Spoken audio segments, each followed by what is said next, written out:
Are you a lifelong fan of General Hospital? Are you a new fan who wants to know more about the history of the show? Do you enjoy talking about the show with others? Do you find yourself yelling at the TV? Is your self-care an hour a day in Port Charles? If so, we invite you to join hosts Amanda Kimmel and Shannon Coach at the place where all the hidden conversations take place and secrets are revealed. Meet us at Pier 54, a General Hospital fan podcast. Hello! Hi! Welcome to the Port Charles 411. Today we are talking about the doctor who has been on twice in the past year, right? Yeah. For a day. Andre Maddox. They really need to find a reason to have him on all the time. I agree. I love the character. And he was getting really interesting. Mm-hmm. Not that he wasn't always, but it was almost like he was getting his own footing. He could help us unpack the tarot cards and Demeter. Yes. Okay. That would be really cool because he did a lot with, and we'll get into it with his storylines, but he has done a lot with like the memory stuff. So that would make sense. Okay. See, I just wrote everything we need him to stay around for. You're welcome. Yeah. I like it. Besides the fact he's a cutie. There is that. Yes. So we are using General Hospital fandom as always. And Dr. Andre Maddox, MD, was portrayed by Anthony Montgomery, and he debuted in 2015. Wow. Yeah. So he was originally contacted by Dr. Kevin Collins to take over Anna Devane's case. And I believe that this is when she was having the memory vision issues, right? Yes. However, Anna is hesitant because Andre is a stranger and they clash during their first session. Anna ends up inviting him to Thanksgiving at Patrick's house where he meets Patrick, Sam, Emma, and Danny. I tried so hard to find this Thanksgiving. Yeah, that would have been so because you cute. think that would have been one that would have definitely been there. Nope, couldn't find it. And shortly after, he and Anna arrive, and he is shocked to learn that Emma is Anna's granddaughter. Days later, he is revealed to be Morgan's doctor if he is bipolar or not. He wants Morgan to take a mood stabilizer and tells him that he needs to be monitored, and that bipolar disorder does not go away, but it is treatable. Later, Carly and Michael ask Dr. Maddox about Morgan, but he cannot tell them since Morgan's an adult. Yay! HIPAA. Good job. That's why he's not on the show. He knows HIPAA. And Morgan had not signed off to do so, but he does tell them to keep an open communication with Morgan.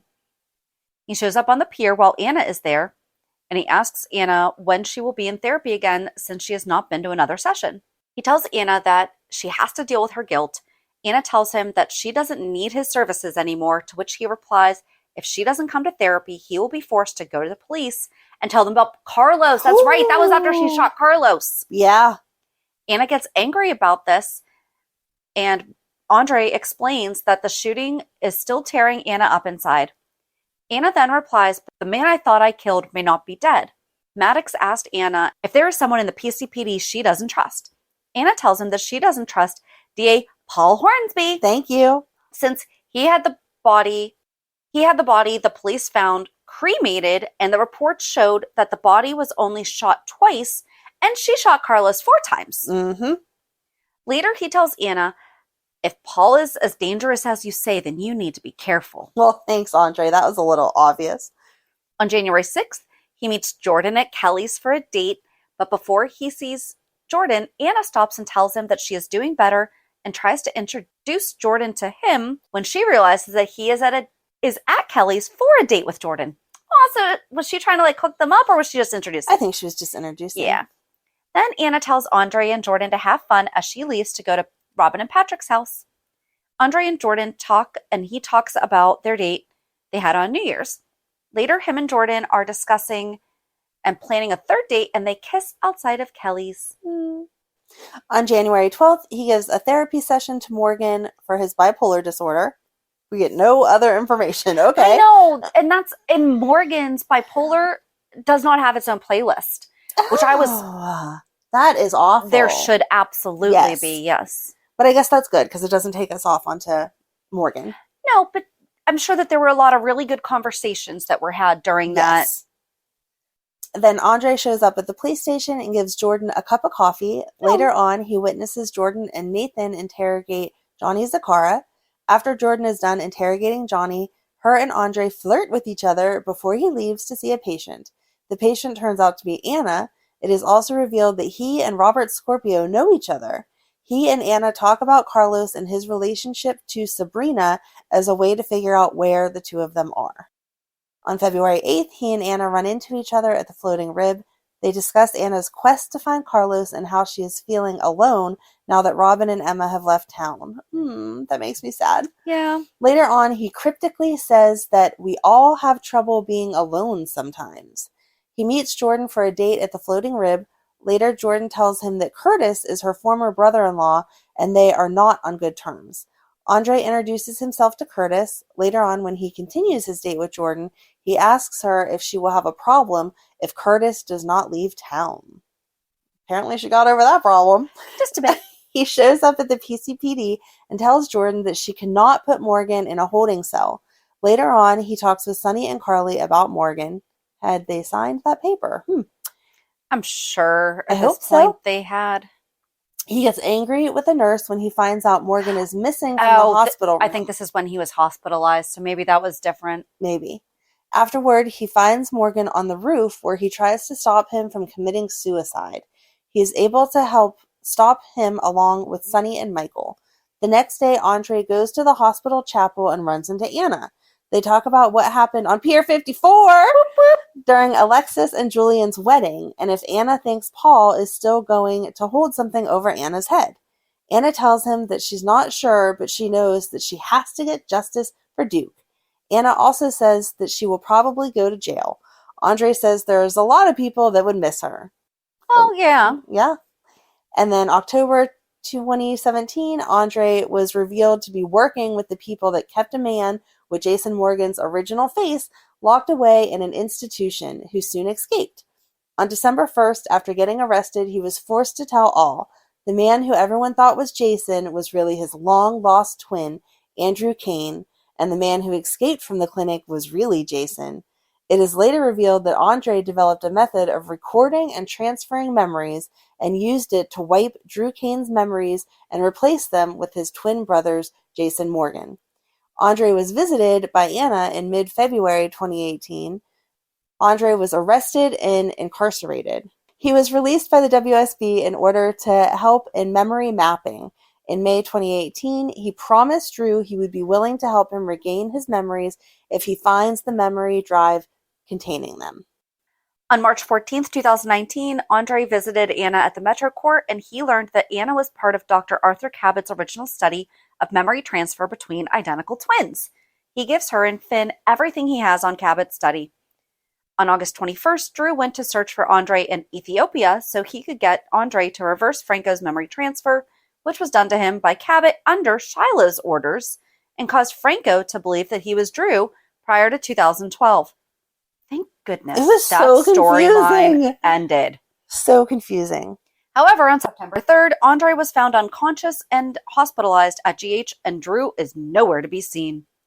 On September 4th, Epiphany revealed that Andre had been stabbed twice in the abdomen and nearly bled to death.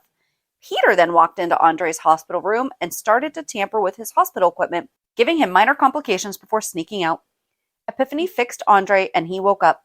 Andre told the story about his stabbing to Jordan, Jason, and Mac, telling them that upon his return to Port Charles, someone wanted to drive him out of GH, but the driver, whom Andre thought was sent by Drew, stabbed him twice and ran off. Andre then said that he had to drive himself to GH while bleeding out before, noting that Drew never made it to Afghanistan. I mean, adrenaline. Yeah. I think. It's just that sentence, bleeding out. Yeah, no. On October 14th, Andre was revealed to have recovered from his stab wounds and met with Peter August at Charlie's Pub, where they discussed if Andre heard from Anna, and they also discussed what would happen when Andre performs the memory mapping procedure on Franco to restore his memories. In 6 weeks? I'm telling you, it was all so confusing. Eventually, he recovered from stab wounds. Yeah. I had surgery, and I did not recover from those wounds in 6 weeks. Apparently, Andre's magical healing powers. Oh, Eventually, after Peter left, Jason met with Andre and asked if he recognized a guy named Bryce Henderson, and Andre thought he looked vaguely familiar. So Jason showed him another picture of Bryce with a beard, and Andre recognized him as the man who stabbed him. Why do I feel like that's like a Clark Kent thing? Right? Like, what about if you take his glasses Beard? off? No beard. Beard, no beard. On November 28th, Franco met with Andre at GH, who examined him, and Franco said it looked like mad science. Andre promised Franco that he will not go through with the procedure without his consent and that he could change his mind at any time. Hold it. That's kind of funny, though. Yes. He could change his mind at any time. I'm sorry. You're so messed up. Oh my gosh. What is there to have done? Oh, I'm sorry. Wow. Anyway, Franco and Andre agreed that the procedure will be done tomorrow. Andre later went to Anna's house and revealed that Franco decided to have the procedure reversed after all, much to Peter's dismay. On December 9th, Andre prepped Franco for the memory reversal procedure and presented a DNR because Franco did not want to be on life support if anything happened. After Andre administered the sedative, he began the procedure to remove Drew's memories, but a man, David Black, dressed in scrubs, came in with a gun. David was going to shoot Andre, but before he could, Andre fought him in self-defense, but was knocked out. David was going to eliminate Franco as well, but Peter ended up coming into the room and he shot David. This is where we were so confused if Peter was good or bad, because he set it up for this guy to kill them, and then he was like, no, wait, I changed my mind. Maybe he's Nina's son instead, because they flip-flop back and forth. Anna found Andre and woke him up as Elizabeth was watching over Franco. Peter claimed that something didn't sit right with David, the man who was trying to kill Andre, so he shot him in their defense. Eventually, the procedure was complete and Franco was moved to recovery. On December 16th, Andre updated Elizabeth and Cameron on Franco's condition and said that he had every reason to believe that he will wake up, but warned them that Franco had signed a DNR as to not be stuck on life support if anything went wrong. Andre later learned that David, the man who tried to kill him and Franco, did not make it. Eventually, Andre told Elizabeth and Cameron that Franco is closer to regaining consciousness. After Andre left the room, Franco woke up and it was revealed that the procedure had worked and that he was back to normal. Andre later came back and checked on Franco's vitals and told Franco to allow the memories to come back on their own. Andre later updated Finn, Anna, and Peter that Franco's awake and that he is back to being Franco and not Drew anymore. On January 8th, 2021, nurse Chantel is looking at a chart when Peter August comes up to her at the front desk and asks her to find Dr. Andre Maddox. And then on March 4th, 2022, Anna mentions going to look for Andre as Victor Cassadine is interested in Drew's memories. Dun, dun, dun. And then they're missing in the fall of 2022 when she was on the run with Valentine. He met them in Holland, right? Yes. And then we just saw him recently in May of 2023, again, about he was there to help Anna. Right. We didn't really get into any more info, which is why he needs to stay around. They were trying to get him to tell them where the Cassadine compounds are. And he's like, I don't know. They keep blindfolding me and taking me to different places. And I don't know where I'm going. So I don't know. So the crimes he has committed was conditioning Drew Kane into having his twin brother, Jason Morgan's memories, and then believing it was him under the order of Cesar Faison. And then he helped hold Jason captive in a clinic. He conspired to cover up the identities of the two Jason Morgans, failed to advise Jordan that Curtis had called about a homicide. Andre didn't know the reason. Oh? Why would Curtis leave that as a message? Hey, I just need your help figuring out this homicide. Call me back. What? Oh man, I wish that I remembered what that was. Then he faked Drew's death, and then he was indirectly responsible for the hostage crisis at the Metro Court in 2017. He gave Franco Baldwin a fake death certificate of Drew. He started a fight with Curtis, and then he assaulted David Black, a man sent to kill him by Peter August in self-defense. Okay, I don't feel like that was a crime. It was self-defense. It's in that sentence. Right, and he fought with him. Right. Like, yeah, no. Mm-mm. And he was slapped by Jordan Ashford, briefly suspected of killing a patient, but later cleared. He was assaulted by Drew Kane. He was stabbed twice in the abdomen by Bryce Henderson under the orders of Peter August and nearly bled to death. He experienced minor complications after Peter snuck into his hospital room and tampered with the hospital's equipment, but woke up shortly after. Thank you, Epiphany. He was nearly killed and then knocked out by David Black 2 months later, again, nearly killed and then knocked out by David Black, a man that was sent to kill him by Peter after a fight. Okie dokie. I just know that we need him back to explain all of these things. There's like so much information. I remember being so confused during this time, even though we were following it along, that he needs to just come and explain it all. Like sit down with Anna and be like, here we are from start to finish. Right. And he was born June 3rd, 1980. He has an alias of Arthur Matthews. He is a psychiatrist. He was former psychiatrist at General Hospital, and he's a former WSB asset. It says that his residence is the Metro Court Hotel. I don't feel like that's his residence. I feel like when he comes into town, that's right, he where doesn't have a goes. house. He was married to Keita Maddox, who is divorced. I don't remember even ever hearing about her. not even hearing about her. Mm-mm. He and Jordan were lovers from 2016 to 17, and he and Anna had little crushes, and they kissed in 2017. And he crushed on her in 18 too. And they danced. They didn't do the tango. Thank God. I don't think they did the tango. I can't remember. I really hope not. But so that is it about Andre Maddox. I mean, it's not a lot, but It's he not a really lot. is. Because he was involved everywhere. He really does need to just sit and explain it to us. I feel really bad for these characters that we know and love them, and we can't really do that big of a 411 about them, because I noticed like they don't really have anything in there about his relationship with Jordan, and then you can click and it says Jordan and Andre. They don't even have a write-up on their relationship. Right. It's just they had a romance. Right. Okay. No, like they were really together. They were. They were super cute. I liked them. I liked them too. Maybe they'll get back together. Maybe. Yay. We do need him to come back though and explain this whole... I feel like it's time now. If they're ending the Victor storyline, then we need to take it all the way back to the beginning and him be like, this happened because of this, and this is why we were brain mapping, and this is why we're swapping people out, and blah, blah, blah, blah, blah, blah, blah. Did he know from the beginning who he was working for? Or was he just developing... He knew he was working for Arthur Cabot and doing this memory stuff, but did he know why? I don't think so. I don't think so either, but then he found out and didn't stop, and so that's where the crime was. Right. I'm surprised that there's laws on the books about that one, to be honest. What was his intention? I don't know, but I like seeing him. Mm-hmm. But for more than 5 minutes would be really nice. Yeah. Yeah, I hope they give him a whole bunch of storyline, so we have to like go back and do a Andre 2.0 and give you so much information, because this was really just affirming what we said. He was involved a little bit in everything, but they didn't really focus on him. No, he didn't really have a storyline other than Jordan. No. And his flirtation with Anna. Yeah. Yep.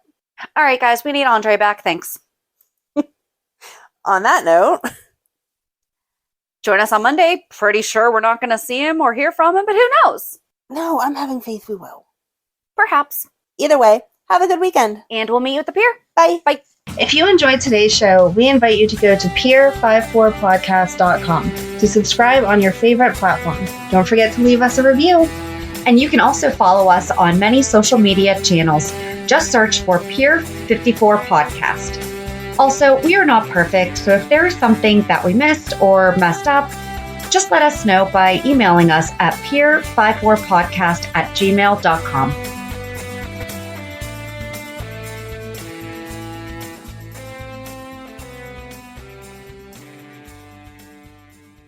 It's tax season, and at LifeLock, we know you're tired of numbers.